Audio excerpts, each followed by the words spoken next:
প্রতিটি আইপিএল মৌসুমের আগে বা টুর্নামেন্ট চলাকালীন তাসকিন আহমেদের পক্ষে এটি প্রকাশ করা হয় কোনো না কোনো ফ্র্যাঞ্চাইজি তাকে চেয়েছিল।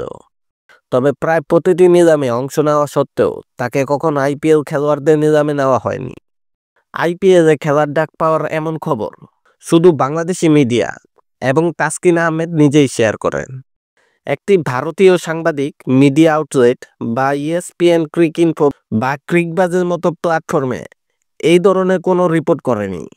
আইপিএলের মতো একটি টুর্নামেন্টে ক্ষুদ্রতম খেলোয়াড়ের স্বাক্ষর করার খবর বা গুজব মিডিয়া এবং টুইটারে ব্যাপকভাবে কভার করা হয়। তবে তাসকিনের ক্ষেত্রে সম্পূর্ণ নীরবতা রয়েছে। মাত্র কয়েকদিন আগে কিছু কিছু মিডিয়া রিপোর্ট করেছিল যে তাসকিন আহমেদ পিএসএল একজন হটকেক ছিলেন। দুই ফ্র্যাঞ্চাইজি তাকে নিয়ে টানাটানি করেছে বলে জানা গেছে।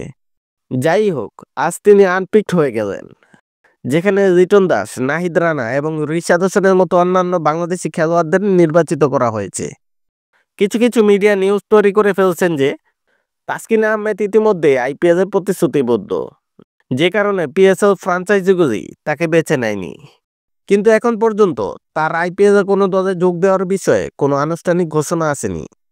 আইপিএল দলগুলি সাধারণত নিলামের সময় খেলোয়াড় বাছাই করার বিষয়ে খুব নির্দিষ্ট এবং পরে খুব কমই নতুন খেলোয়াড় যোগ করে। স্কোয়াডের কোনো সদস্যের আঘাতপ্রাপ্ত ছাড়া তারা নতুন কোনো প্লেয়ারকে স্বাক্ষর করায় না।